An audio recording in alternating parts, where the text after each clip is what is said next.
Isang pinagpalang umaga po mga kapatid, mga kikibis, mga young adults at sa lahat ng mga Christian na Kristiyanong kabataan at Kristiyanong young adults all over the Philippines and all over the world.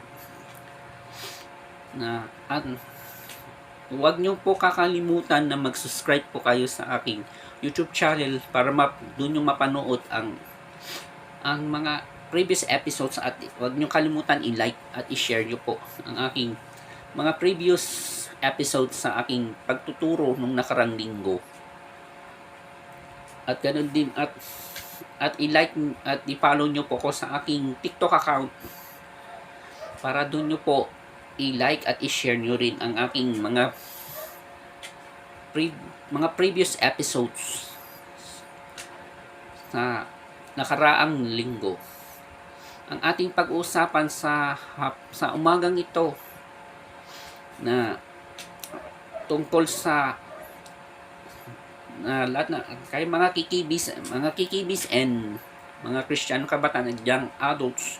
Napanood nyo ba ang huling episodes ng My Favorite Song na pinagbibidahan ni na Caprice Cayetano bilang si Angel at si Celestina na isang at si Heath Hornales bilang si Miguel at kasama sina Marco Massa bilang si Zion at si Clifford bilang si Calix.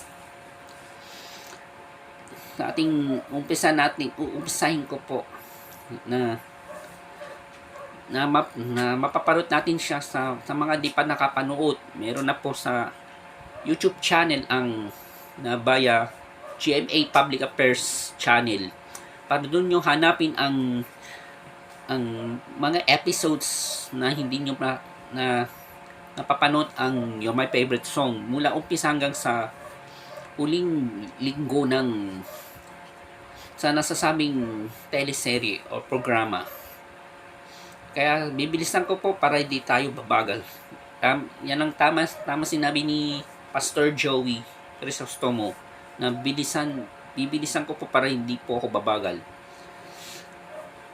Ang pagtatapos ng teleseryeng You're My Favorite Song ni na Caprice Cayetano bilang si Angel at si Celestine at Heath Hornales bilang si Miguel sa GMA Afternoon Prime ay nag-iwan ng mga mahahalagang aral tungkol sa pamilya, pagpapatawad, katotohanan at pag-ibig.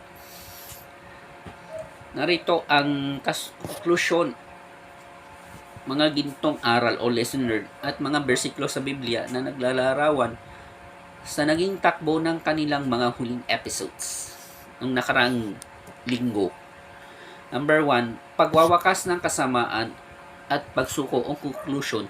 Sa mga huling episodes, hinarap ng mga karakter ang matinding tensyon, panganib at panawagan para sa pagsuko at kapayapaan. Ipinakita rito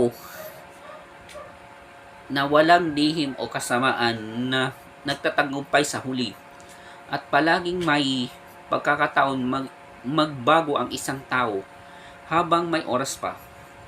Bersikulo sa Biblia, Luke chapter 12 verse 2, sapagkat walang natatago na hindi may hahayag at walang lihim na hindi malalaman.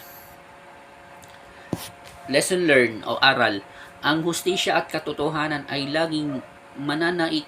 Ang pagkilala sa sariling pagkakamali at pagsuko sa tama ay mas mangingibabaw kaysa sa pagtakas sa batas ng konsensya.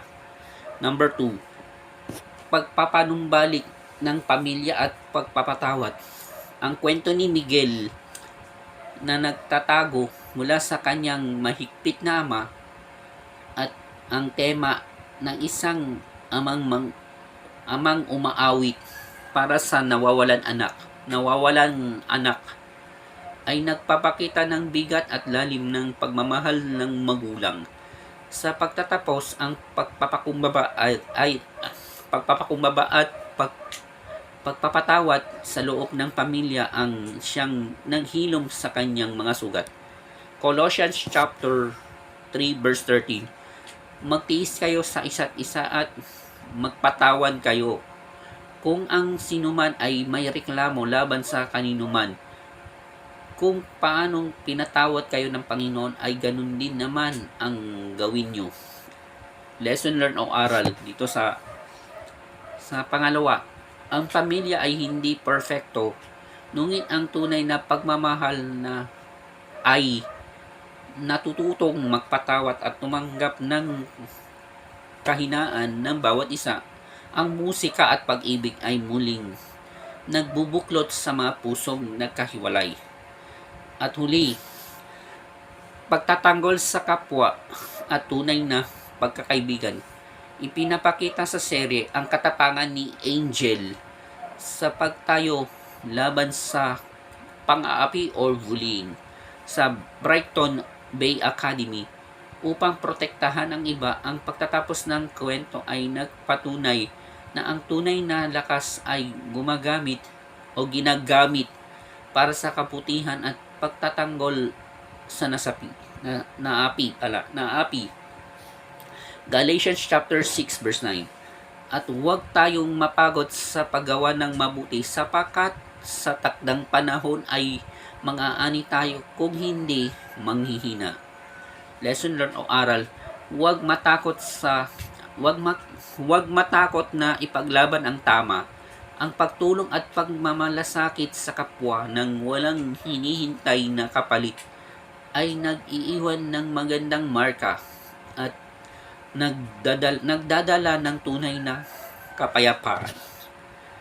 Summary of the conclusion, ang You're My Favorite Song ay nagtapos sa pagpapatunay na ang buhay ay parang isang kanta. May mga bahaging malungkot at magulo. Ngunit kung may pag-ibig, pagpapakumbaba at pananalig, ang dulo nito ay magiging isang maganda at maayos na simpatsya. Dahil napakaganda ang mga episodes na ating sinusubaybayan tuwing hapon sa television, sa TV via GMA network sa ilalim ng GMA Public Affairs. Napapanood siya tuwing hapon. At sa mga